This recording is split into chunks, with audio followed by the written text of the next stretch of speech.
어찌 보면 물론 내일 새벽이 또 있지만 이 성회가 또 끝나는 느낌이라 오늘도 참 아쉽고 저도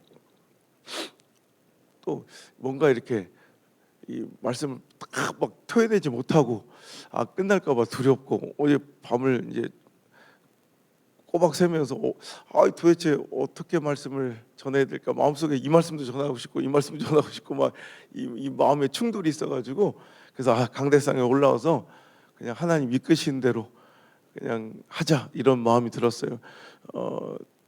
그래서 오늘 그냥 어제 말씀에 이어서 오늘 이 말씀 좀 뒤로 하고요. 그냥 어제 말씀 그 간증을 그냥 이어서 가는 게 좋을 것 같아요. 그리고 오늘 저녁은 여러분 꼭 이번에 비전 축복성에 하나님께 회복과 풀림을 약속하신 것 같은데 그 역사가 일어날 것 같은데 그래서 오늘 저녁에요, 우리 담임 목사님 또 말씀하신 것처럼 그냥 홀로 나오지 마시고 꼭 여러분 주변에 은혜가 필요한 자 꼭 초청해서 함께 나오시길 바랍니다. 그리고 또 지금은 여러 가지 사연과 처제 형편으로 오늘 가정 예배 드리고 있는 분들이라도 오늘 저녁은 한번 꼭 함께 모여서 한번 뜨거운 하나님의 이 기적 현장, 또 성령의 불이 떨어지는 이 마가의 다락방 같은 놀라운 역사 현장, 이 승리의 갈멜산의 그 현장을 여러분 꼭 누리시면 좋겠습니다. 특별히 오늘 이 시간 말씀을 받다가 마음에 생각나는 분들 꼭 초청하시고 또 전도하는 기회를 삼았으면 좋겠어요. 그래서 오늘 저녁에는 위로가 필요한 자, 뭔가 회복이 필요한 자, 절망 가운데 있는 자, 영적 침체 가운데 있는 자를 꼭 모셔오셔서 오늘 저녁에 큰 하나님의 역사, 저도 왜 이렇게 원래 그냥 레파토리대로 하면 제일 편한데 그냥 하나님 주신 말씀이 있어서 꼭 그 말씀 꼭 전하고 싶어서 그러니까 오늘 여러분 꼭 오늘 저녁에 내 주변에 우리 자녀들도 꼭 모시고 오시고요, 우리 함께 큰 은혜 기대하면서 여러분 하나님께서는 기대한 만큼 주세요. 나를 간절히 찾는 자를 만나 주신다, 나를 사랑하는 자를 나의 사랑을 입혀주겠다 약속하신 그 하나님께 여러분 간절히 더 사모하는 마음 가지고 와서 여러분 그 예배하신 모든 축복과 은혜를 여러분 배가 되어 누리는 그런 귀한 명성 제일 되기를 주 여러분 축원합니다. 그래서 오늘 그냥 원래는 복이 될지라 말씀 전하려고 했는데, 자, 마음이 없으면 핑계만 보이고 마음이 있으면 길이 보인다. 자, 시작.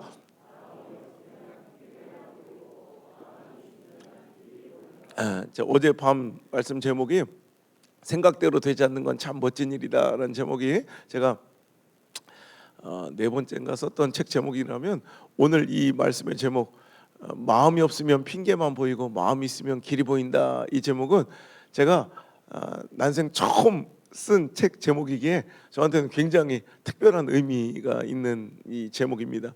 성경에 나오는 말씀의 구절은 아니지만 참 진리에 가까운 말씀이라고 생각해요. 우리 삶에 또 신앙생활 가운데 마음이 없잖아요.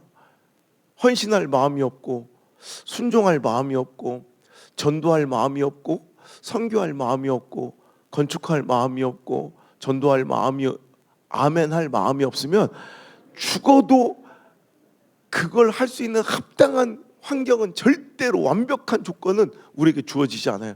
하지만 아무리 처절하고 열악하고 어려운 환경일지라도 여러분 순종할 마음이 있고 헌신할 마음이 있고 전도할 마음이 있고 여러분 선교할 마음이 있고 여러분 이렇게 마음이 있으면 하나님께서는 그것을 이룰 수 있도록 길을 열어주시고 길을 보여주시는 그런 분인 줄 믿으시길 바랍니다. 저는 정말 목사는 죽어도 되지 않겠다고 이렇게 생각하면서 목회에서 정말 탈출하기 위하여 살았던 사람이죠. 그리고 평생을 감리교단만 섬겼던 사람이 하나님의 강권하심에 이제 목사가 되고 순복음교회를 하루도 안 다녀보고 순복음교회 또 목회를 시작하면서 거기다가 또 순복음의 무덤이라고 불려지는 가장 척박하고 어려운 곳을 하나 찍어달라고 그래서 지금도 이단 소리 듣는 그것은 아직도 그 지역의 연합성이라면 우리 교회가 유일한 순복음교회일 정도로 순복음교회가 더 이상 발붙이지 못하는 그런 순복음의 미답지, 순복음의 무덤을 일부러 찾아가서 제가 이제 개척을 하는 그 이유는 하나, 우리 하나님의 살아계심을 증거하는 거. 제가 이렇게 집회를 가면 몇 년 연속해서 가는 교회들이 굉장히 많아요. 그래서 뭐 4년, 5년, 뭐 6년도 이렇게 매년 가기도 하는데, 그러면 이제 막 교회 기도가 좀 이렇게, 오늘 장로님 너무 되게 기도가 너무 멋있고 이렇게 또 점잖은 기도들 하시는데, 우리 거기도 통합측 총회장님 하셨던 평촌교회, 거기도 연달아서 제가 2번 연속 가니까 이제 기도들이, 대표 기도가 그냥 하나님 하면 뭔가 밋밋해. 그러니까 다들 기도하고 우리 시퍼렇게 살아계신 하나님을 막 이렇게 기도가 점점점 이렇게 바뀌어가요. 근데 그렇게만 하시면 좋은데, 막 이게 뭐 은혜를 받아 막 흥분하시면 뭔가 강대상에 오르실 때부터 뭔가 느낌이 와요. 아이고, 저분 잘못하면 실수하시겠다. 근데 아니다 다를까 한 분이 또 기도하시다가 우리 시퍼렇게 살아계신 하나님 이래야 되는데, 우리 시퍼런 하나님을, 우리 하나님 스머프요 뭐요 이렇게, 여러분 시퍼렇게 살아계신 우리 하나님을 증거하고, 이 시대도 우리 하나님은 동일한 역사와 능력으로 함께 하신다라는 걸 보여주기 위하여 오히려 가장 힘들고 어려운 거. 그러니까 그때 제가 받은 환상이 뭐였냐면, 엘리야가 제단에 불이 떨어져야 사는, 이건 돈 10만 원 빵 내기도 아니잖아요. 목숨을 걸고 하는 이 영적 전투에서 오히려 그 불이 떨어져야 될 장작더미 제단에다가 오히려 물을 끼얹는 이런 이상한 행동을 보이잖아요. 이제 여기서는 다른 인간적 술수나 어떤 이 재주가 아니라, 이런 흠뻑 젖은 제단에 불이 떨어지면 이건 하나님의 역사밖에 없는 거예요. 그러니까 저도 가장 힘들고 어려운 곳 가서 우리 하나님 아직도 시퍼렇게 살아계심을 증명하고자 이렇게 내려가니, 내가 우리 하나님이라도 내가 이쁘시겠대. 아니 그렇잖아요. 자기 야망이나 욕망이나 뭐 이런 게 아니라, 내가 우리 하나님이라도 이쁘겠더라고 내가. 그래서 나는 내려가기만 하면 잘 될 줄 알았어. 근데 엄청 힘들더라고요. 뭐가 제일 힘들었냐면, 일단 정서적으로 잘 안 맞아. 왜냐면 전 어제도 얘기했지만, 우리 아버지 목양지를 할 수 없이 4살 때부터 그냥 쭉 충청도에서만 살았던 사람이 경상도에 내려가니까, 혹시 경상도 이제 고향이신 분도 계시겠지만 충청도랑 제일 안 맞는 게 경상도예요. 왜냐면 경상도는 표현이 잘 없어요. 그러니까 즉 내 속에 있는 이 속내를 잘 드러내지 않아요. 특히 부정적인 어떤 의견을 잘 피력하지 않는 게 예의라고 생각할 정도로. 그런데 경상도는 면제내 되고, 아니면 기면 싫으면 좋다 팍팍, 아주 그냥 아주 깔끔해요. 그러니까 우리는 이런 거 끝장 볼 때는 하는 표현이지, 그러니까 우리 이 충청도 별로 이렇게 자기 속내를 드러내지 않으니까. 그러니까 예를 들어서 이런 거예요. 충청도 사람들은 어쩌? 오늘 밤에 부흥회 올게요. 그러면 이게 안 간다는 얘기예요. 이렇게 싫어 안 가. 그 새끼 설교도 더럽게 낄던데 막 이렇게 뭐 부정적인 얘기를 잘 안 하고, 어쩌 갈게요 안 갈게요 그러면 그냥 그래요. 이게 안 간다는 얘기예요. 그러니까 이렇게 우리는 뭔가 속내를 그러니까 이게 충청도 사람들을 오해하시는데요. 충청도 사람들은 말이 원래 느린 게 아니라 말을 함축해서 하기 때문에, 뭐 주저리 빨리 길게 말을 할 필요가 없으니까 말이 느린 것처럼 보이는 거예요. 제가 충주에 집회를 자주 가는데, 충주에 갔더니 얼마 전에 이렇게 새로 이렇게 조성된 신도시 앞에, 거기는 이제 옛날에 길이 아니었던 곳에 길이 뻥 뚫리니까 사람들이 차가 막 많이 다니고 빨리 다니고 신호도 위반하고 그러니까 사고가 잦은가 봐. 충주 경찰서장님이, 그러니까 내용인즉슨 여기 신호 위반에 사고가 잦은 곳이니까 신호 위반하지 마세요. 막 이런 주저리 이걸 플랜카드에 한마디로, 참 촌철살인이요. 딱 한마디로 뭐라서, 어제 오지 그랬시오. 이게 딱 써가더라고요. 아니 그렇게 목숨 걸고 신호를 위반할 정도로 바쁘면 어제 오지 그랬시오 이렇게 써 있더라고. 충청시 제가 거제 연합성에 이렇게 연속해서 한 3번 했어요. 3년인가 4년인가 연속해서 쭉 하다 보니까 친해진 거야 목사님들이랑. 그러니까 밥을 먹다가 목사님이, 제가 충청도 얘기를 하니까, 충청도 말도 하지 말고, 내가 한번 답답한 일이 있었다면서 가족들과 여행을 저 부여로 갔대. 근데 부여에 갔더니 난생 처음 가보는 곳인데, 가다가 이렇게 길거리에 수박을 몇 덩이 싸놓고 파는 이제 할아버지를 만난 거예요. 그러니까 거기서 이제 수박을 사려고 하는데, 길거리에서 파는 것 치고는 좀 비싸더래. 15,000원을 받더래요. 그래서 할아버지 이거 13,000원에 주세요. 그럼 이제 경상도 좋으면 좋고 싫으면 싫고 딱 얘기를 하거든요. 고객들도 그래요. 우리는 이렇게 뭐 하다가 내 가격이 안 맞으면 좀 보고 올게요. 그래 가자. 근데 경상도는 면제되고 비싸다 이래 얘기. 나 이 정서가 아직도 이해가 안 돼요. 비싸다 딱 얘기를 해요. 지가 안 살면 그냥 가면 되잖아. 근데 비싸다 딱 얘기할 정도로 근데 이제 충청도 그 할아버지한테 15,000원에 주세요, 13,000원에 주세요. 그러면 뭐 그 팔면 팔고 안 팔면 얘기를 해야 되는데 충청 사람들은 여러분 싫으면 싫다고 얘기를 안 하고 주저리 날씨 얘기를 이렇게 많이 해요. 아이고 어째 이거 비가 올라면 오고 말라면 말지 며칠째 꾸물꾸물 지랄이요. 그러니까 이게 안 판다는 얘기야 13,000원에. 근데 그 말 할아버지 이거 팔아요 안 팔아요? 그랬더니 아이고 이 파리 새끼들은 뒤지지도 않아. 뒤지지도. 할아버지 왜 딴 얘기만 해요? 13,000원에 가져가요 말아요. 그러니까 그냥 냅둬요. 소나 줘버리게 그러더래. 그러니까 이런 정서 속에 살았던 저에게는요 너무 직설적인 화법에 경상도가 잘 안 어울리고 안 맞는 거예요. 거기다 영적 정서는 더 안 맞는 게 저는 그때 가서 알았는데 그새 대한민국 전체에서 복음화율이 가장 낮은 곳이 여러분 경상남도 거 아세요? 그러니까 이게 다른 지역은 내가 경기도도 이렇게 보면 20-30%를 다 넘나드는 복음화율 가운데 저 동두천이나 용인 같은 데 집회 가 보면 복음화율이 너무 낮아가지고 18%막 이렇게 10%대 후반만 돼도 너무 힘들다고 막 이렇게 안타까운 소리를 하소연을. 그런데 경상남도는요 10% 후반대가 아니라 10%가 없어요. 그러니까 5% 7% 그러니까 7% 이상만 대도시 그러니까 타 지역 사람들이 몰려들어 형성된 이런 도시나 돼야 부산이나 뭐 이런 대도시나 돼야 다른 지역 사람들이 섞여서 그나마 9% 7%대 되면 10% 정도 약간 못 미쳐도 엄청나게 높은 지역이에요. 그러니까 복음화율이 3%도 안 되는 그러니까 우리 선교학에서 3% 미만의 지역을 미전도 종족이라 부르잖아요. 그것처럼 3%가 안 되는 지역이 질비해. 경상남도 아직도 뭐 밀양, 합천, 진주, 뭐 고성, 뭐 산청 이런 데가 다 2.6%, 2.3%, 2.4%. 여러분 우리 동네도 복음화율이 3%가 안 되는 그런 지역이 질비해요. 그러니까 그런 정서에선 전 처음 보는 교회에 대한 엄청난 안티 정서, 이런 반기독교 정서를 전 처음 막 맞닥뜨리니까 너무 이게 힘들더라고. 그 중에서도 울산은 태교 쪽부터 아주 그냥 귀신, 미신의 불교의 문화가 찌들어서 오죽하면 울산광역시 시 엠블럼 이게 녹색 선이 이렇게 세 개가 이렇게 빨간 동그라미 찍혀 있는데 그 울산시 마크인데 이 첫 번째 선은 태화사라는 절을 지킨 용 한 마리, 요 두 번째 선은 우리 문학 시간에 배운 처용이라는 귀신 한 마리, 요 세 번째 선은 동해바다 지킨 용 한 마리를 상징해서 만든 게 울산시 엠블럼일 정도로, 여러분 다른 시도에서 이런 일이 벌어지면 선출직 이런 시장 같은 경우에는 바로 이 정치 생명이 끝나버려요. 교회가 그걸 가만두지 않으니까. 근데 울산 이런 일들이 자행될 정도로 여러분 기독교 교회에 대한 이 인식이나 교회에 대한 이 무시가 엄청 이루어지는, 그러니까 복음화율이 그 정도로 낮으니까 교회를 무시하는 거예요. 제가 인천 연합상에 보니까 인천은 3,500개 똑같은 광역 도시인데도 3,500개 교회 100만 성도 이렇게 기도하더라고요. 근데 울산은 같은 광역시인데도 3,500개 아니라 600개 교회 10만 성도 이렇게 기도를 해요. 그 정도로 엄청난 현격한 차이를 보이니까 교회를 별로 이렇게 뭐 무시해도 별로 정치에 영향을 받지 않으니까 그런 일이 자행되죠. 그래도 울산은 도시니까 사람이라도 많이 살잖아요.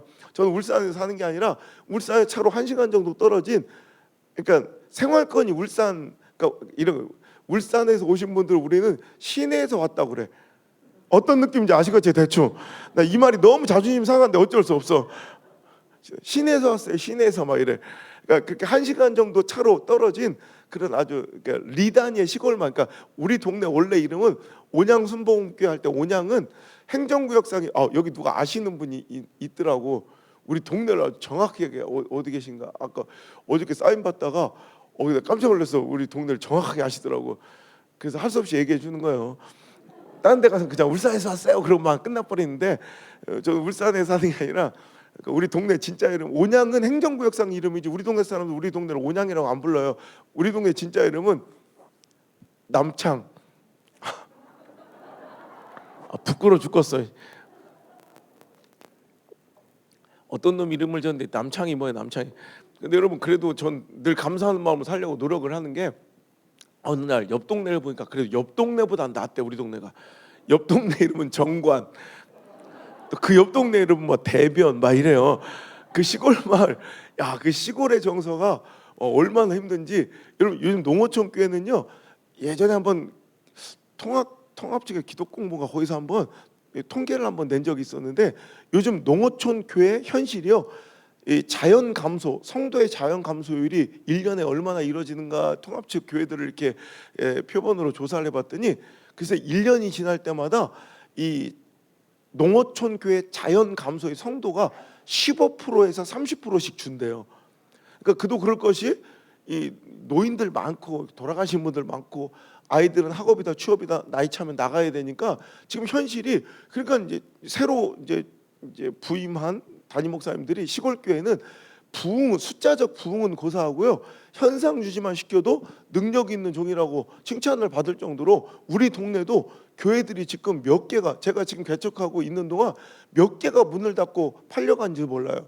뭐 술집으로도 팔리고, 뭐 간판 떨어져 나가가지고 이단에도 팔리고, 십자가 떨어져 나가고, 막 이런 불미스러운 일들이 막 벌어지면서 우리 동네 그 지역에는 주일학교가 없는 교회가 80%가 넘을 정도로 교회가 점점점 노쇠하고, 옛날 한국교회 부흥의 모판이라고 불렸던 그 농어촌 교회가 지금 점점점 쇠락하고 있는 게 그 현실인데, 그런 곳에 있던 교회도 다 문을 닫고 팔리고 내려앉은 그런 상황에서 새파랗게 어린 젊은 전도사가 개척을 하겠다고 뚝딱거리니까 사람이 다 미쳤다고 손가락질을 하는 거야.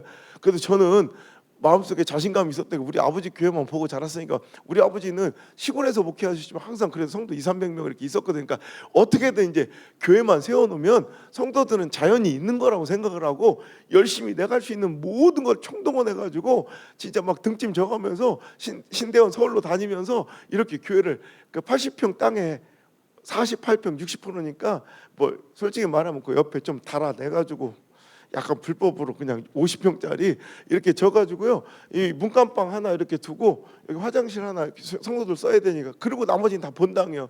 최대한 본당을 넓혀 해봤자 30몇, 그러니까 문 열면 그냥 마당이고 어떤 부대 시설도 없는 초라한 이런 교회 하나를 이제 세워놓고 너무 기대가 되는 거예요. 이제 내가 할 수 있는 모든 일은 다 한 거 아니에요.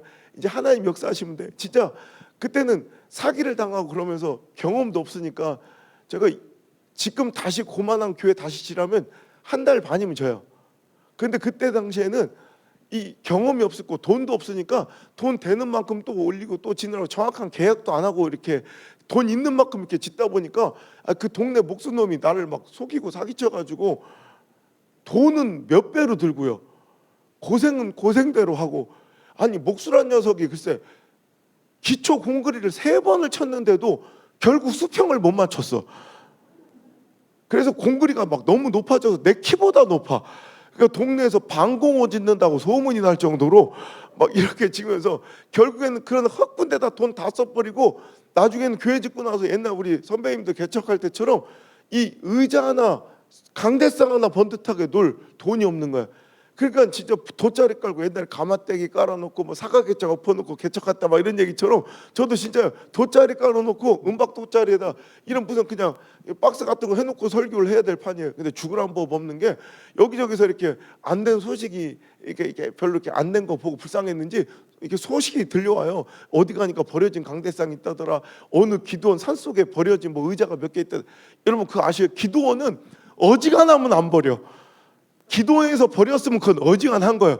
근데 저한테 너무 소중한 거예요. 베니다판 건들건들한 이런 아주 그냥 쓰러질, 성경 외에 다른 거 올려놓으면 무너질 정도로 복음적인 이런 강대상도 하나 주워오고, 그 옆에 보니까 다 칠이 벗겨진 이 장의자가 몇 개 있길래 하루 종일 올라가서 한 개씩 끌고 내려오는 거예요. 등산이죠, 등산.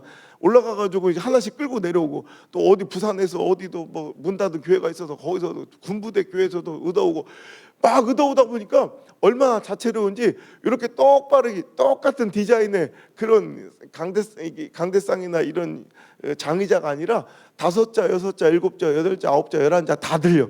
그러니까 요만한 예배당에 삐뚤삐뚤 의자가 장의자가 이렇게 막 다 각자 이렇게 규격이 다르니까 그냥 우린 넉넉고 들어오면 이 정강이 나간다니까 들어올 때마다 이렇게 피해서 이렇게 춤추며 들어오는 예배자일 정도로 초라한 예배장이었지만 내가 섬길 수 있는 교회가 생겼다는 게 얼마나 감사한지 아직도 첫 예배를 잊지 못해요. 내가 이렇게까지 하나님께 다 헌신해서 이제 하나님 역사하실 차례잖아. 얼마나 설레고 기대되는지 아직 첫 번째 주일날 막 잠을 못 자겠더라고요. 그래서 문간방에서 나와가지고 강대상 밑에서 엎드려서 막 기도하면서 밤을 새우고 이제 하나님 어떤 역사를 보여주실까 막 하나님 시퍼렇게 살아가신 걸 막 증명하려고 간증하려고 하는 내가 이제 하나님 역사만 기다린다. 딱 첫 번째 주일 일어났더니 강대상에서 딱 놀라. 글쎄 첫 번째 주일부터 사람들이 그냥 막 한 명도 없어요. 내 예상하고는 완전히 달라. 난 사람이 없는 교회를 처음 봤어. 이럴 줄 알았으면 내가 장가라도 가고 개척을 했어야 되는데 저는 총각으로 30살짜리가 혼자서 개척을 했더니 그 흔한 마누라가 없는 거예요. 그 마누라라도 있으면 걷다 대고 설교라도 하면 되는데 아무도 없는 빈 공간에 이거 설교를 해야 되는 건지 말아야 되는 건지 이게 얼마나 비참한지요. 여러분 연습 삼아 훈련 삼아 해보는 것도 한두 번이지. 여러분 이것도 아무도 없는 개척교회 시골교회 전도사도 일주일이면 설교를 10번 이상 해야 돼. 새벽기도 7번, 수요예배 금요일날 주일날 2번만 돼 11번이요. 일주일에 10번 넘게 한두 달도 아니고 석 달, 넉 달을 이 빈 공간에 아무도 없는 데다가 계속 설교를 하다 보니까 어느 순간 나한테 특별한 능력이 생긴 걸 알게 돼. 어느 순간부터 벼룩박이랑 대화가 가능해. 이렇게 이 꽃꽂이에 꽂아야 예쁜 이 꽃을 자꾸 귀에 꽂고 싶고요. 점점 이상해지는 거예요. 예배 시간에 내 마음과 시선이 집중돼야 될 하나님은 온데간데 없고 자꾸 내 마음과 시선 예배 시간 저놈의 문짝만 보이는 거예요. 혹시 저 문이 열려서 누군가 들어와 주지 않을까? 그 기대감에 맨날 저 문만 보면서 주님도 때로는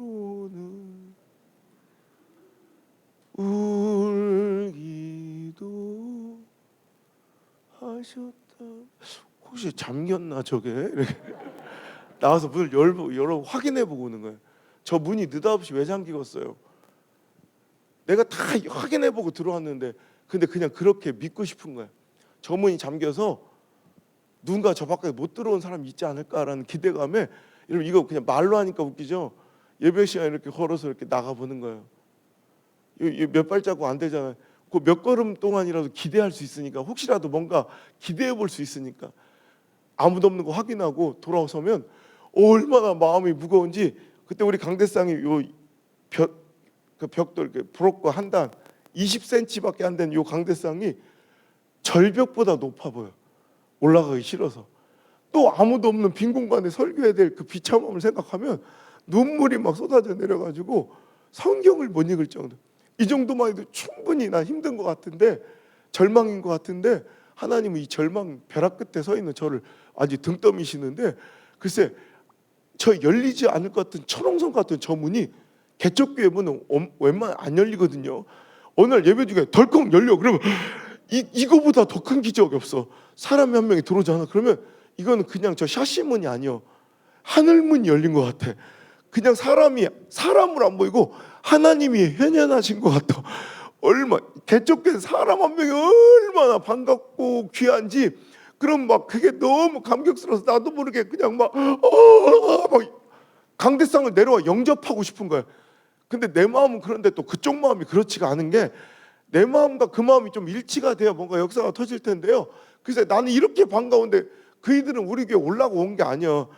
저 울산이나 부산에 그 시내로 그 큰 대형교회 이렇게 다니는 사람들이 그 먼 곳까지 주일날 뭐 갔다 오는데 수요일이나 뭐 새벽기도까지 매번 갈 수 없으면 그 동네 그냥 만만한 교회 하나 골라가지고 예배 한번 드려보려고 우리 교회 다닐 것도 아니고 우리 교회 알고 기대하는 것도 아니고 그냥 한번 예배 드려보려고 왔을 뿐이에요. 근데 그 문을 열고 보니까 웬걸 시퍼렇게 어린 시골교회 전도사가 눈알이가 시뻘게 해서 그냥 막 잡아먹으러 덤비지. 성도는 한 명도 안 앉았지. 그러니까 들어보면 엄마야 이래. 개척교회다 그러고 문을 닫고 도망쳐요. 얼마 만에 본 사람인데 뭐 개척교회가 불륜의 현장이에요. 아니 뭐 조계사요, 뭐 신천지요, 막 그냥 막 문을 닫고 도망쳐 버리면 제가 저기요 제발 들어와 달라고 아무리 간곡히 청해도 부담스럽잖아. 아무도 없는데 그냥 나는 그래. 아니 어차피 들어온 거 예배만 한 번만 드려주고 하면 얼마나 좋아. 그죠? 설교 한 번만 들어주고 하면 얼마나 좋아. 그걸 톡겨버린 그 여자가 너무 아직도 가슴에 맺혀가지고 우리 남자들 가끔씩 군대 다시 가는 꿈 꾸고 퍼뜩 일어나잖아요. 저는 개척 다시 하는 꿈을 꾸면 그 여자가 꼭 나와서 다시 도망쳐. 너무 서러운 거예요. 아, 예배 한번 드려주고, 내가 영원히 함께 하자는 것도 아니고 그냥 온 김에 한번 예배 드려주면 얼마나 좋아. 물론 부담은 스럽겠지. 아무도 없는 빈 공간에 1시간 반 동안 누나를 막 이렇게 뚫려. 어머야 무서워라. 여러분 이러면 부담은 스럽지. 전 한 번만 해주면 되잖아. 근데 그냥 도망쳐 버린 사람들. 그러니까 교회는, 개척교회는요, 이렇게 들라는 사람들 때문에 너무 마음이 아파서 이 마음이 상해서 결국 이제 문을 닫게 되고 거의 실패하게 되더라고. 어느 순간 이런 일이 막 반복되면 상처가 막 덧대어져 가지고 누가 새로운 사람이 와도 어떤 상처를 줄까 겁이 나고요. 오히려 절망과 패배를 받아들이고 있는 나를 발견해요.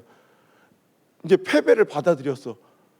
요즘은 뭐 되나 뭐 우리만 힘드나 뭐 개척교회 다 안 되지 뭐 이런 마음으로 내가 정신 딱 내가 여기 뭐하러 왔지? 하나님 살아계신 거 간증하러 해놓고 이게 뭔 짓인가? 그때부터 뭔가를 해보려고 노력을 해도 사람들을 막 찾아다니며 변도를 하려고 해도 다 너무 개척교회 부담스러움 때문에 다 막 피해버리고 말도 안 섞어. 그러니까 제가 그때 복음을 전하고 뭔가 말이라도 섞을 수 있는 두 종류의 사람들은 아무것도 모르는 어린애들, 5살짜리, 7살짜리, 초등학교 2학년, 4학년, 중학교 1학년 이 애들이 지금 제 첫 성도들이에요. 그 아이들이 지금 막 다 자라가지고요. 지금 벌써 대학교 들어가고 사회인이 돼가지고 우리 교회 거의 막 우리 교회는 시골에 그 근처 인근에 전문대 하나 없는 그런 시골 마을 리다니아 마을인데도 웬만한 도시교회 청년분들 제가 방송에 나가서 한번 혹시 보신 분 있는지 모르겠지만 자꾸 안 된다고 핑계대고 변명하지 마라. 우리 시골 리다니아 교회 지금 뭐 젊은 세대들이 다 떠나고 교회 없다 그러는데 내가 리다니아 이 시골 교회 주변에 대학교 전문대 하나 없는 이런 교회에서도 내가 청년부 100명 모이는 거 보여주겠다.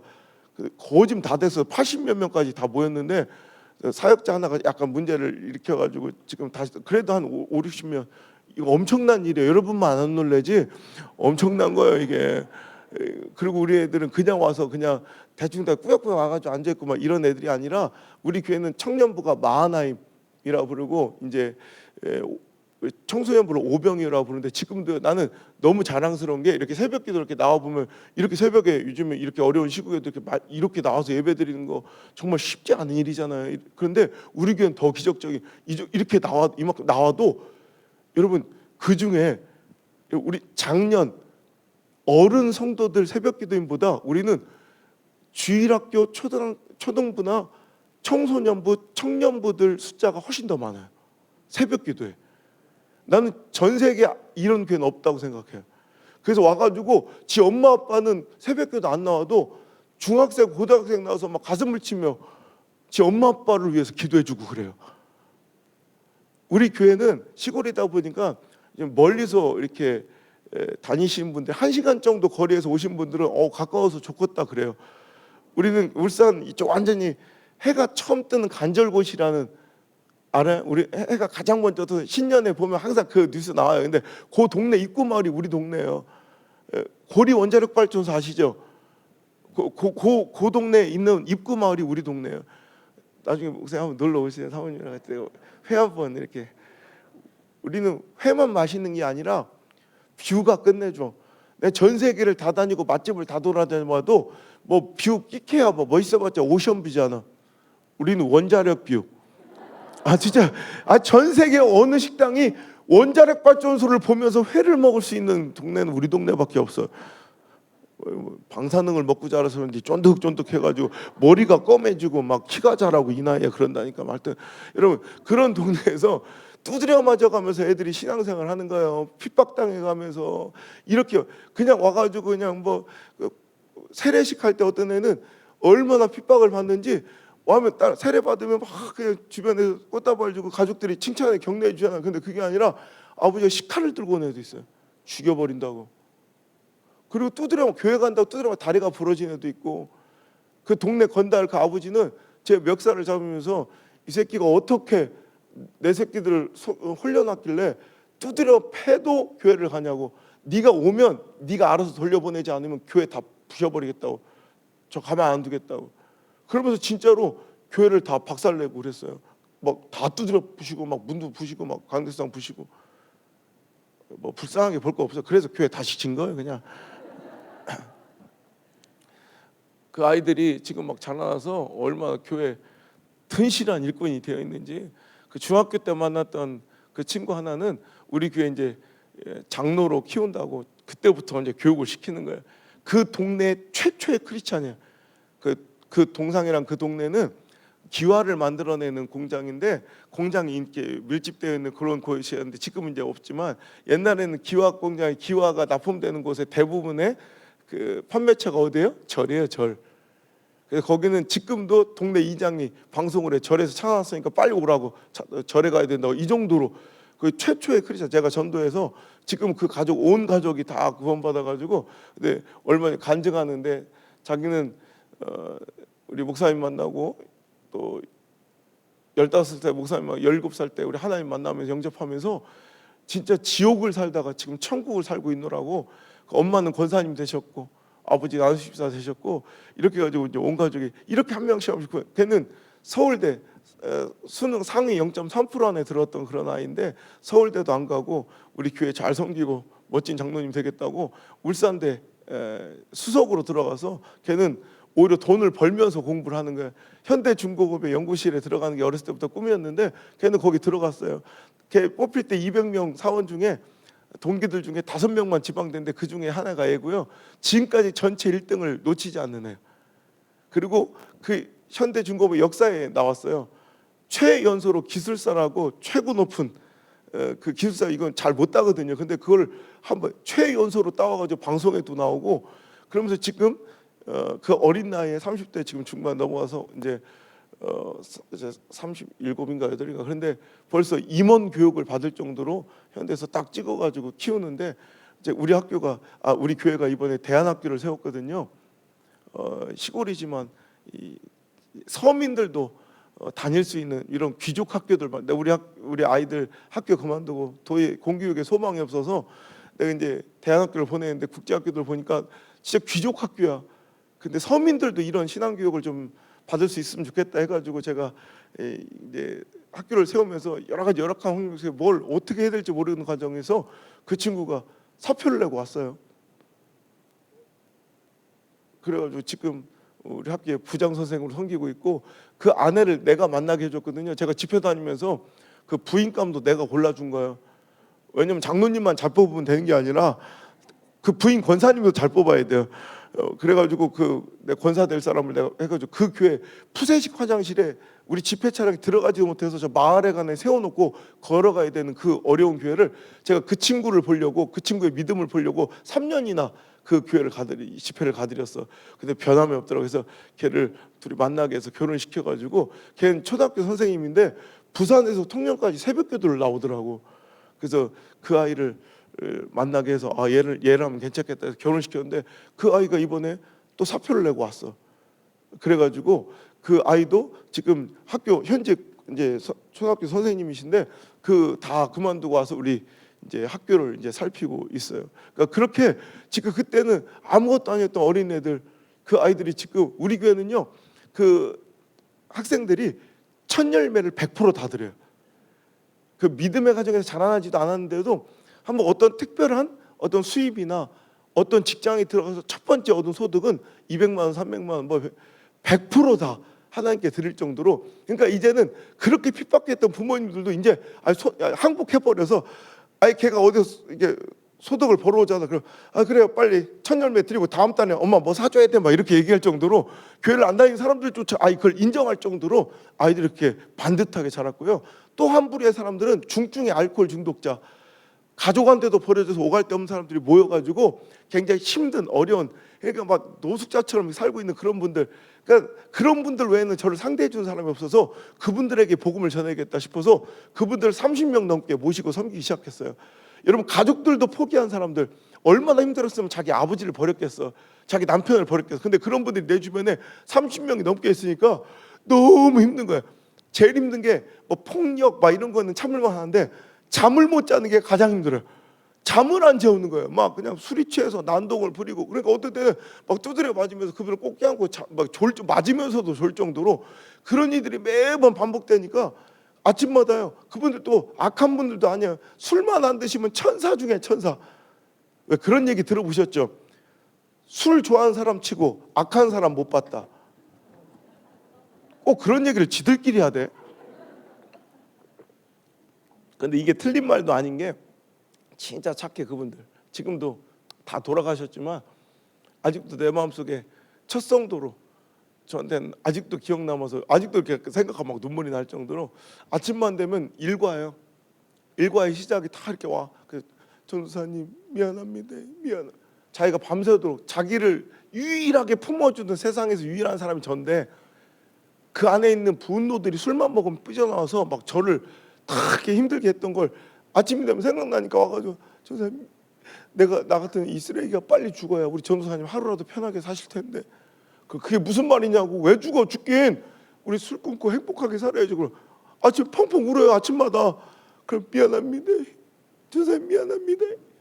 이러면서 갔던 이 천사 같던 간디 같던 분이 3시간만 지나면 또 술이 말새끼 와서 또 때려. 이런 일이 반복이에요. 걷다가 그런 분들이 또 저녁 나중에 또 쓰러져. 병원 모시고 가는 게 일이에요. 그분들 다 중증의 알코올 중독으로 간경화, 간경변이 와서 복수가 막 이렇게 차고요. 이 황달, 흑달이 오고 정맥이 터져 죽어요. 거의 이 목정맥이 많이 터져요. 정맥이 약해지다가 터지더라고. 그럼 피를 쿨럭쿨럭 쏟는데, 그럼 이것도 한두 번 이렇게 이게 약해진 정맥도 있는 수술을 하는데 제가 맨날 모시고 가잖아요. 그러면 막 피를 막 쏟아요.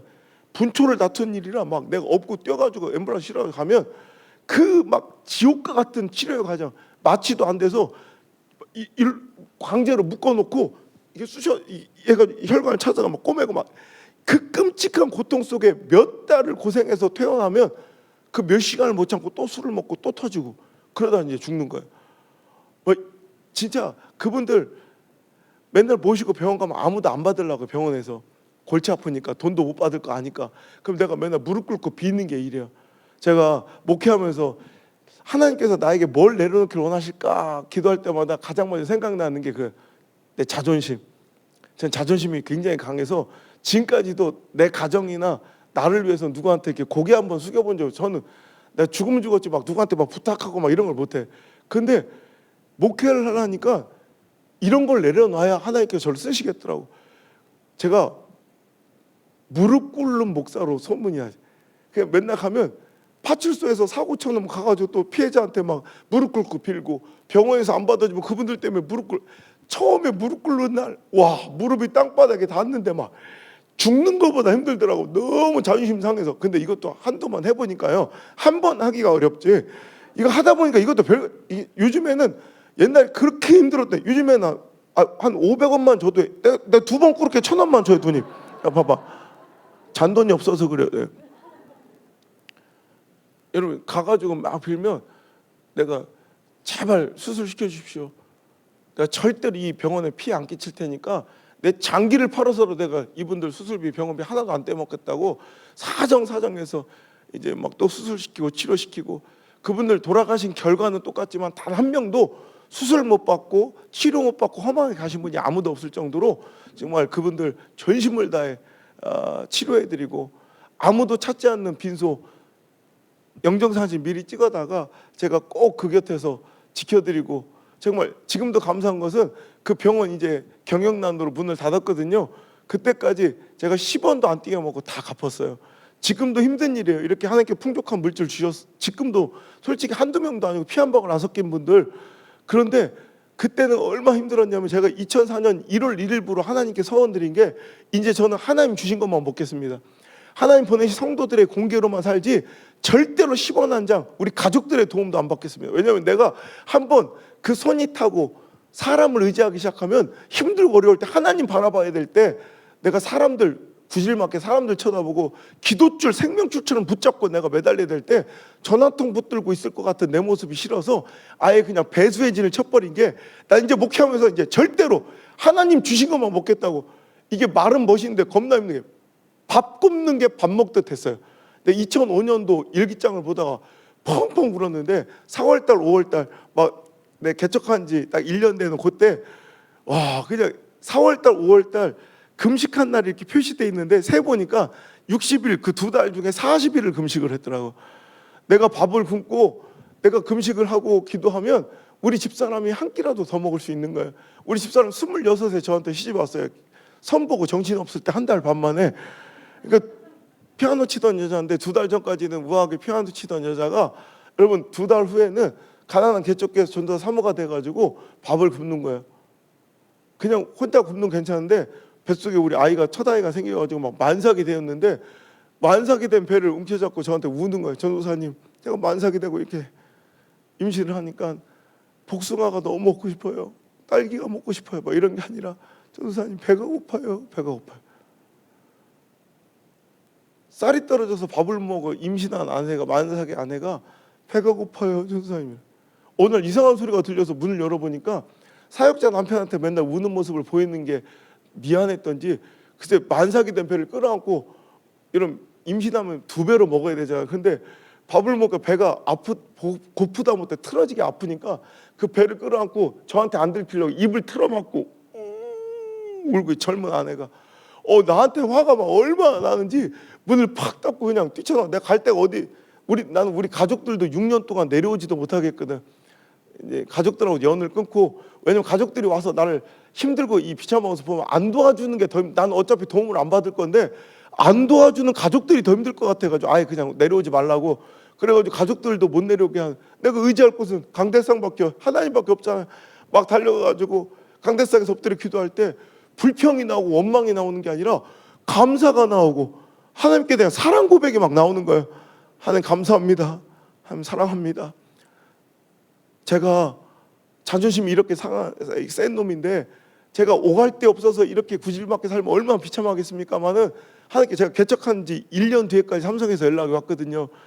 그러니까 이렇게 하면 저를 높이시고 제가 스스로 내려놓고 오게 해주셔서 감사하고 뱃속에 있는 저 아이는 우리가 산부인과를 못 데려가서 이 초음파도 못 해가지고 아들인지 딸인지도 모르지만 뱃속부터 목회자 가정에 고난에 동참했으니 어떤 분야든 시대를 한번 움켜쥐는 그런 귀한 인물로 한번 하나님 사용해달라고 막 울면서 기도하다가 하나님 제가 하나님 너무너무 사랑하는데 그 사랑 헌신과 희생으로 표현돼야 할진데 내가 하나님 더 큰 헌신과 희생으로 하나님 사랑 표현하고 싶은데 하나님 알거니와 내가 진짜 10원도 남지 않았습니다. 진짜 하나님 더 잘하시잖아요.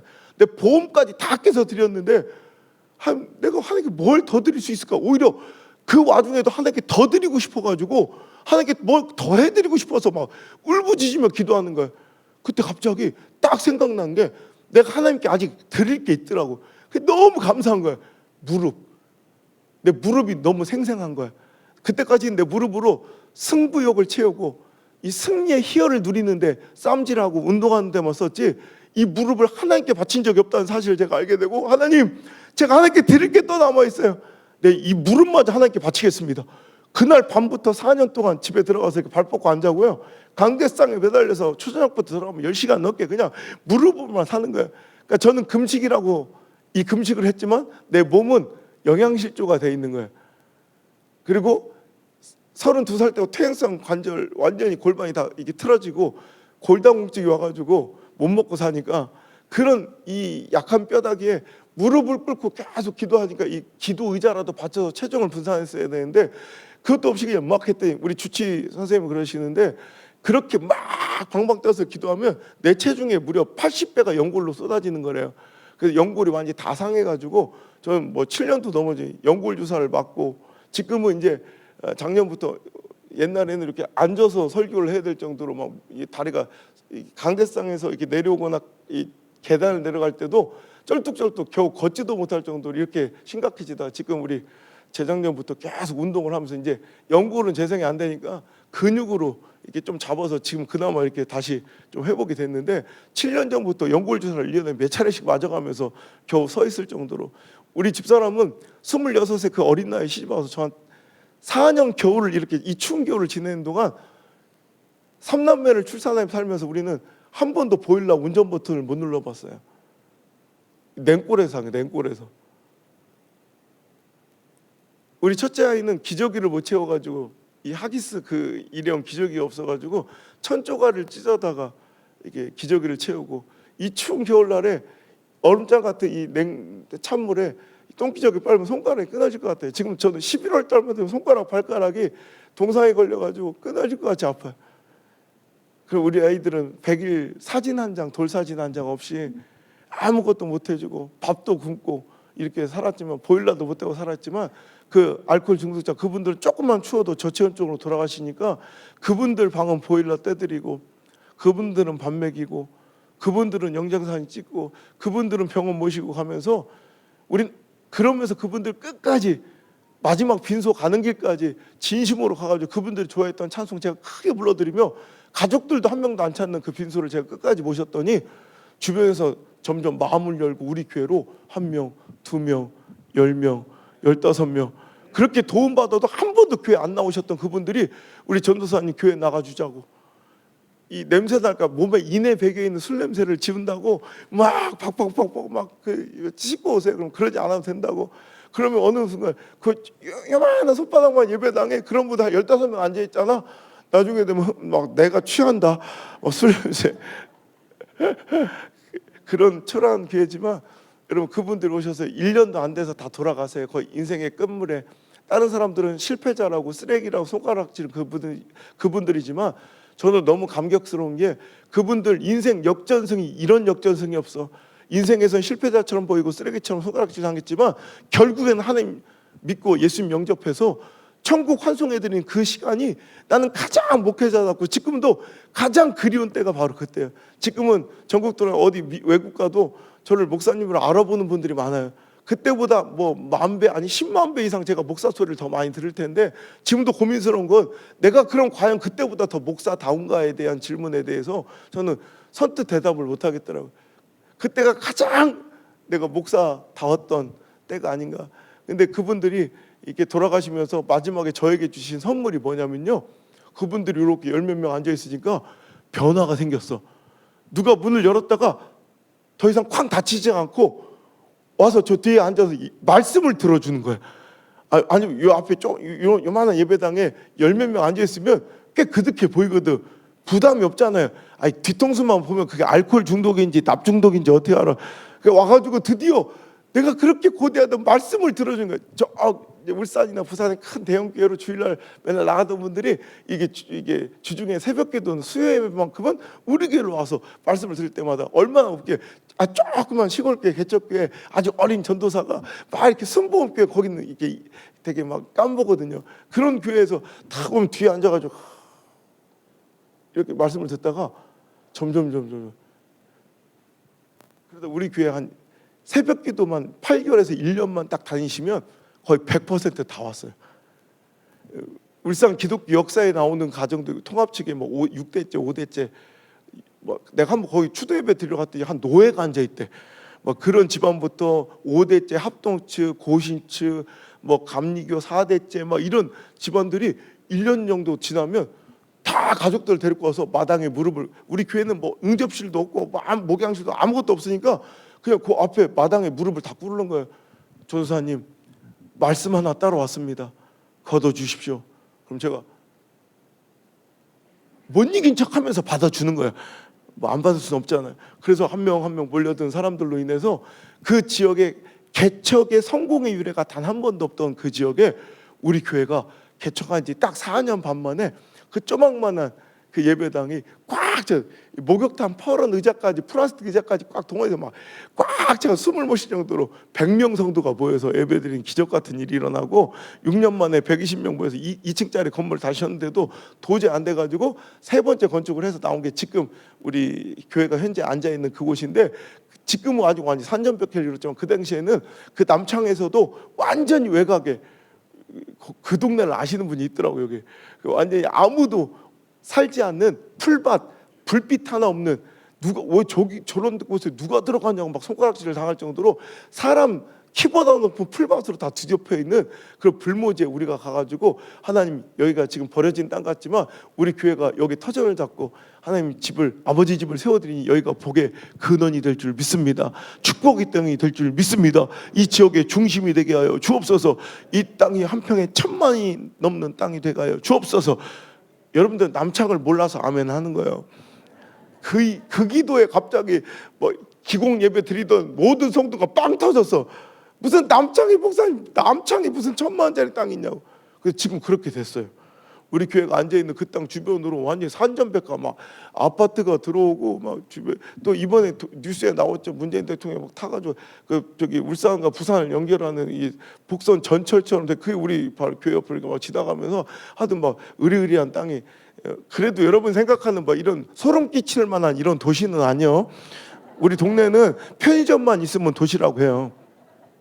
하여튼 그런 교회로 이제 변모하면서 이제 그 이후로도 하나님께 성경 건축을 도와주면 지금 이제 또 그 건축 헐고 또 다시 해드리고 그러면서 지금 현재 이제 교회가 되고 이제 우리 교회는 뭐 모여서 예배하는 그 성도들도 중요하지만 이제 미디어 성전 가족들이 지금 뭐 수천 명이 넘어서 전국에서 또 전 세계에서 동시에 예배도 같이 드리고 또 이 코로나 이 시국에도 뭐 전혀 힘들거나 어려움 없이 오히려 뭐 이 미디어 성전 가족들이 우리는 몇 배가 더 많으니까 또 여러 경제적으로도 또 재정적으로도 또 그 시골 마을에 누구도 안 될 거라고 그랬던 이 대안학교를 세우면서도 전국의 첫 학기에 무려 우리는 처음에 그럴 생각도 없었는데 86명이 몰려온 거야.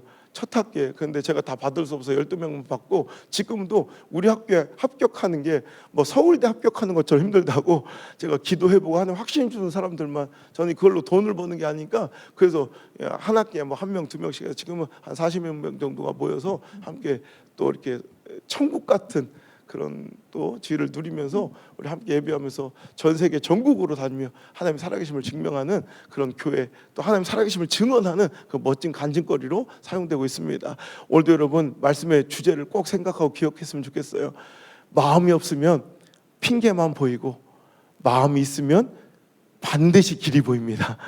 길이 없어서 순종하지 못하는 것이 아니라 순종할 마음이 없어서 여러분 길이 보이지 않는 거예요. 오늘도 여러분 이 어려운 시국에도 우리가 복음을 전하자 하면 여러분 전도하고자 지금 교회가 얼마나 손가락질하고 이렇게 모여 예배하는 것 자체가 얼마나 조롱당하고 여러분 많은 사람들에게 여러분 비난당합니까? 그런데도 여러분 이런 것에 이 시대의 풍조와 풍속에 놀아나지 말고 여러분 예수님 말 여러분 성경에 기록된 대로 여러분 우리는 이 세대를 본받지 말고 하나님 기뻐하시고 선하시고 온전한 뜻이 무엇인지를 분별하여 그 뜻대로 행하려 오늘도 우리가 몸부림친다면 하나님께서는 우리에게 길을 열어주시고 길을 보여주시고 아니 없던 길도 우리 명성제일 같은 이 정도의 여러분 신앙의 믿음의 이 결계라면 없던 길도 뚫어내고 길을 만드는 교회가 될 줄 믿습니다.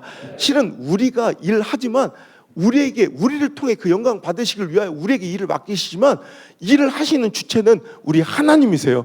힘들고 어렵고 두렵지만 여러분 하나님께서 그 순종하는 자들에게 동행하셔서 실은 그 일을 친히 해주시는 분임을 믿으시고 나를 보고 일하지 마시고 내 뒤에서 도우실 함께 일하실 그 하나님의 역사를 보고 여러분 일하는 자 여러분 순종하는 자 헌신하는 자 되시길 주 여러분 축원합니다. 여러분 요격 미사일 요즘에도 뭐 킬체인이라고 여러분 미사일이 막 이제 어떤 공격이 있을지 모르니까 그 미사일을 또 요격하는 미사일을 개발하여 이제 막 이제 배치를 하잖아요. 그럼 이 요격 미사일의 가장 핵심 기술이 바로 이 가이드 시스템이라는 시스템이에요. 그러니까 옛날에 이 근대화되지 않은 이 무기에는 옛날에는 이 각도와 추진력으로 이제 적당한 이 거리를 맞추는 것이 이제 그때 기술력이었다면 지금은 쏘면 각도나 뭐 추진체가 아니라 발사된 이 로켓이 자기가 스스로 그 환경의 변화를 따라 찾아가요. 그래서 우리가 목표하는 타겟에 1m 창문을 맞출 수 있을 정도로 여러분 그 정도로 여러분 발달한 기술 속에서 그것을 변경된 환경 속에서 그 타겟을 찾아가는 이 능력을 가이드 시스템이라고 그래요. 이 가이드 시스템이 언제 스위치가 온 되느냐, 이 핵심 기술이 언제 발휘되느냐, 바로 여러분 로켓이 발사대에서 딱 이렇게 고정되어 있을 때는 이게 오프 상태로 있다가 이 발사대를 1cm라도 딱 딱 떨어지는 순간부터 자동으로 이 가이드 시스템이 딱 작동이 시작된대요.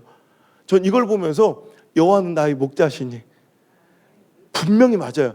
가이드 시스템, 하나님이 우리를 통치하시는, 섭리하시는 그 멋진 하나님의 보호하심과 인도하심이 분명히 있어요. 그런데 그 인도하심은 언제 일어나느냐?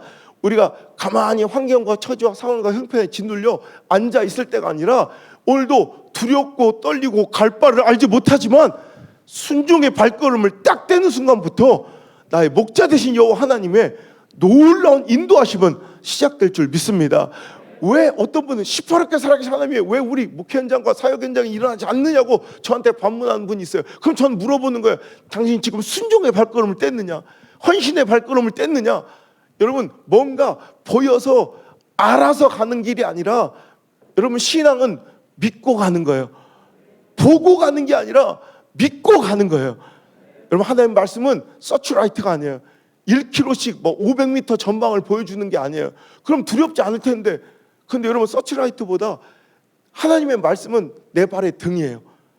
이거는 1m밖에 안 보여서 그 앞에 뭐가 있는지 두려워서, 정말 왜 하나님 우리에게 등불밖에 안 보여주시고 오늘도 내일 일은 난 몰라 이렇게 불안하게 살게 하시는가 생각하지만, 이것보다 큰 하나님의 사랑이 없는 게, 서치라이트는 고작 보여주는 그 1km가 끝이겠지만 하나님 말씀은 등불이라, 내가 한 걸음, 무섭지만 한 걸음, 앞길에 뭐가 있을지 모르겠지만, 저 모퉁이 돌면 무슨 일이 일어날지 모르겠지만, 한 걸음 떼기만 하면 이거 들고 1km가 아니라 1000km, 10,000km도 갈 수 있는 거예요.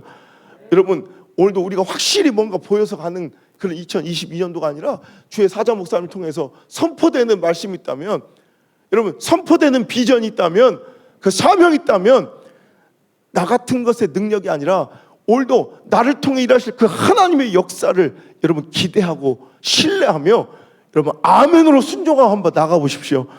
이렇게 어려운 시대일수록 하나님께서는 그런 실천력 있는, 여러분 기획력과 분석력 있는 교회를 사용하지 않으세요. 하나님은 순종력 있고 실천력 있는 교회를 찾아서 그들과 함께 역사하실 줄 믿습니다. 뭐가 그렇게 두려워요? 여러분, 위르겐 힐러라는 사람이 쓴 성공의 법칙이라는 책이 있어요. 거기 보면 재밌는, 내가 2분만 더 하고 끝낼게요. 여러분, 성공의 법칙에 되게 재밌는 두려움, 공포의 상대성 이론을 얘기한 거예요. 그러니까 우리는 두려움과 공포가 어떤 문제의 크기에 따라 이 공포가 절대성으로 존재한다고 생각을 많이 해요. 그러니까 이렇게 큰 일은 이렇게 많이 놀래고 이렇게 작은 일은 이렇게 조금밖에 안 놀랜다. 이게 절대성이라고 생각하는데 아니라 상대성이라는 거예요.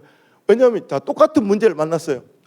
어떤 사람이 깜깜한 밤길 산속을 혼자 걷다가 늑대 2마리가 눈알을 반짝거리면서 내 목전에 딱 있는 걸 발견했어요. 자, 깜깜한 숲길, 그 외진 산길에서 늑대 2마리를 딱 맞닥뜨렸어. 얼마나 두렵겠어요. 이 공포가 10이라고 칩시다. 그런데 다행히 그 남자의 손에 등불이 들려있어, 횃불이 들려있어. 그럼 그래도 그나마 공포가 한 8 정도로 줄어들 거라는 거예요. 똑같은 문제는, 늑대 2마리라는 이 문제는 똑같은데, 동일한데 보세요. 횃불 하나 들려있으니까 그 공포가 조금 8로 줄어. 근데 그 손에 칼이 들려있거나 총에 무기가 있으면 한 6, 7로 줄어. 근데 거기다가 내가 언제든지 도망칠 수 있는 오토바이가 옆에 있다면 5로 줄어. 거기다가 안전하게 창문 닫고 문 닫으면 못 쫓아올, 여러분, 이 차 안에 내가 있다면 그 공포는 2나 1로 줄어든다는 거예요. 그러니까 똑같은 문제, 상존하는 내 옆에 공존하는 문제는 동일하지만 내 상황에 따라 그 공포는 얼마나 줄어들 수 있다는 얘기를 하는 거예요. 거기다가 그 마지막에 얘기할 때, 만약에 나 혼자인 줄 알았는데 내 뒤에 총을 든 수십 명의 병사가 있다고 생각하면 이제부터 그 늑대 2마리가 공포에 아니야. 오히려 공포는커녕 늑대 사냥을 하러 나간다 그래.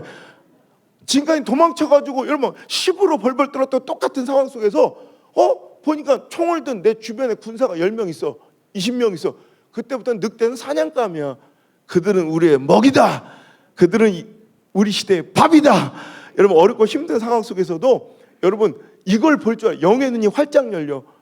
오늘 내 삶에 둘러친 문제와 여러분 군사들, 병사들보다 내 성을 에워싼, 도단성을 에워싼 여러분 아람 군대 숫자보다 하나님께서 나를 위해 파병하신 하늘의 불말과 하늘의 불병거가 더 많음을 여러분 영의 눈이 열려 보시길 바랍니다. 이 코로나의 전국 이 시기보다 훨씬 더 큰 역사로 하나님께서 이 세상을 이 시대를 뒤덮으실 성령의 새바람이 더 강력함을 믿으시길 바랍니다. 그 하나님의 역사를 믿으시고 주의 사자를 통해 선포된 어떤 말씀이든 여러분 미쳤다고 한번 생각하고 이번에 한번 그 말씀 따라 한번 살아가 보십시오. 여러분 이제 시퍼렇게 살아계신 하나님이 여러분의 하나님이 될 줄 믿습니다. 믿으시면 아멘. 믿으시면 아멘. 담임 목사님 하니까 아멘 이렇게 해주시더만. 자, 믿으시면 아멘. 오늘 이 말씀 붙들고 기도합니다. 아까도 부탁드린 것처럼 오늘 저녁에 해야 될 말씀인데 오늘 짧게 이렇게 이어갔지만 오늘 저녁에 꼭 드리고 싶은 말씀이 있어서 그래요. 오늘 여러분 많은 분들 함께 모시고 나와서 오늘도 놀라운 기적의 역사를 함께 체험하며 이제 다른 데는 침체하고 절망하지만 무슨 일인지 저 명성제일교회는 소망의 웃음소리가 넘쳐나고 뭔가 기적이 터져나고 행복한 사람들의 희망 바이러스가 여기가 우한에서 코로나가 번져나간 것처럼 명성제일에서 여러분 M바이러스라 M바이러스 사회학자들이 얘기하는 M바이러스는 여러분 긍정적인 에너지 삶의 N은 니드의 약자인데 그래서 꼭 그 시대마다 위기와 절망을 이겨낼 그런 소중한 꼭 필요한 존재들로 있는 시대는 살아났다는 거예요. 이순신 같은 잔다르크 같은 이런 사람들을 통해서 여러분 살아났다는 거예요. 여러분 명성제일교회가 이 시대 희망을 전하는 희망 바이러스, 긍정 바이러스, 감사와 평안의 바이러스의 온상지가 되시길 바라고 이 놀라운 엠바이러스의 진원지로 여러분 역사 속에 기록되는 멋진 희망의 해가 2020년 되기를 주의 이름으로 축원합니다. 우리 다 같이 주의 이름을 크게 외쳐 부르며 우리 간절히 한번 기도했으면 좋겠습니다. 주여 나를 사용하여 주시고 이제 마음이 있음으로 길을 보는 명성제일이 되게 하시며 마음이 있음으로 길을 뚫어내고 오늘도 길을 열어가는 내가 되게 도와 주시옵소서. 상황과 처저 형편을 핑계대지 않게 하시고 오늘도 하나님 말씀을 기준 삼아 전진하는 우리 교회가 되게 하여 주옵소서. 주의 이름을 크게 외쳐 부르며 기도합니다. 주여